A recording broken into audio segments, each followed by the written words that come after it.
Mexico sends its people, they're not sending their best. They're not sending you. They're not sending you.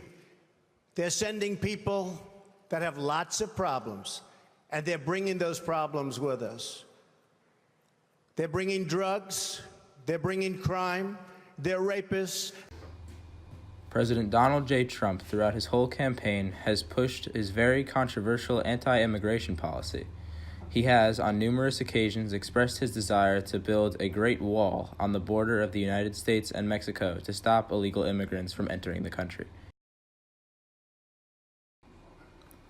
Former U.S. Attorney General Jeff Sessions, in his speech on immigration, quotes Bible passage Romans 13 to justify stopping these same immigrants from entering our country and the cruel consequences of potentially being separated from their families. And I would cite you to the Apostle Paul and his clear and wise command in Romans 13 to obey the laws of the government, because God has ordained the government for his purposes. Orderly and lawful processes are good in themselves. Consistent, fair application of law is in itself a good and moral thing, and that protects the weak. It protects the lawful. Our policies that can result in short-term separation of families is not unusual or unjustified. History. Politicians have used fear and religion in certain issues to persuade their constituents of their policies. One topic where this concept was particularly evident was slavery. Our founding fathers strove to create an equal society for people, of the people, and by the people. After all men are created equal. However, did America hold true to this claim? One of the main justifications for the institution of slavery was the installation of fear of blacks into the minds of the American people. Blacks were portrayed in books, schools, and films as murderers, criminals, and rapists. An example of one of these films is Birth of a Nation.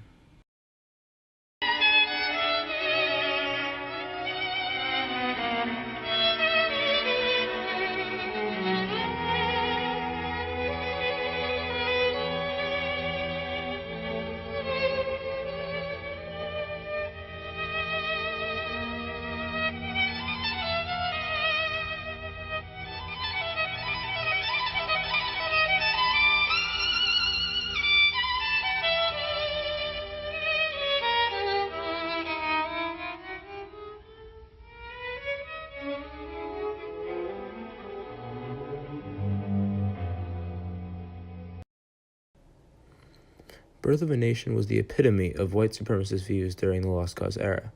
Directed by D.W. Griffith, a famous director and producer of the time, the movie was famed for its glorification of the KKK and blatant racism, showing hate for African Americans.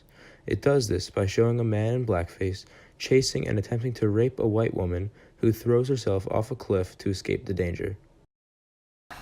Born the son of a former Confederate Army colonel and later a Kentucky state legislator, Griffith was ingrained in the racist Southern tradition since his childhood. Birth of a Nation was an instant hit in segregated America, even so that it was the first movie shown in the White House under Woodrow Wilson.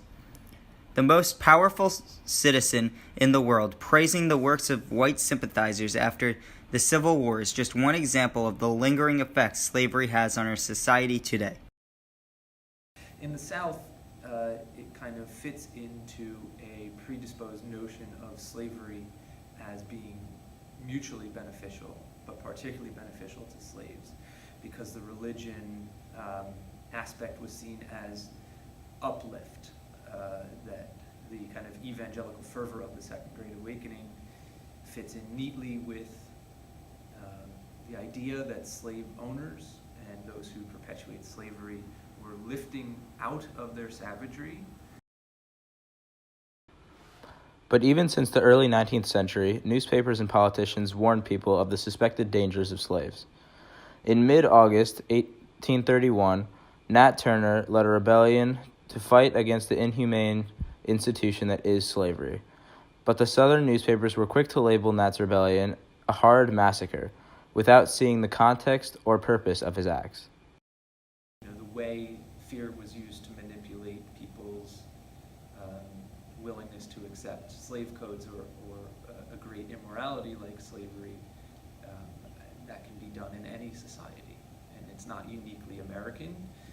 It's kind of the playbook of tyranny, is to play to people's more base instincts like fear rather than their kind of moral consciousness. One of the most common biblical verses used to justify slavery comes from Genesis 9, lines 18 through 27. This verse discusses the curse of Ham, who was a black biblical figure. Slavery supporters used to use the curse of Ham in Genesis to make the argument that all people of color are inherently cursed. And it's not just a uniquely American thing. I think most people in their lives try to bend reality towards our disposition. So if I am pro or anti any position, I can try to manipulate my belief systems or reality in a way that aligns with my preordained conclusion. So if I'm pro or anti-immigration, I can find within Scripture anything. If I, particularly with the gay rights movement starting in the 1960s, where it becomes more out of the closet, I can find, I can quote from Leviticus against, and I can quote from James in favor of gay rights. So it's not something that is particularly built within religion that is going to be for or against any case. It's really, to kind of paraphrase the historian Tony Judd, when we manipulate religion for our desires, we get bad religion and we get bad results. If America continues on its closed-minded path, allowing politicians to incite fear and presenting religious-based arguments to support discrimination, the United States could find itself in a situation replicating slavery. Our country will be filled with implicit bias and discrimination towards minorities.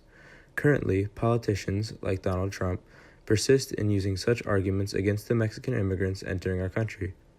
By labeling these individuals that are fleeing their countries, seeking asylum, the American public soon formulates their own bias towards these people, impeding their success in immigration. Calling them criminals and rapists is nothing but a political ploy that we have seen used during slavery.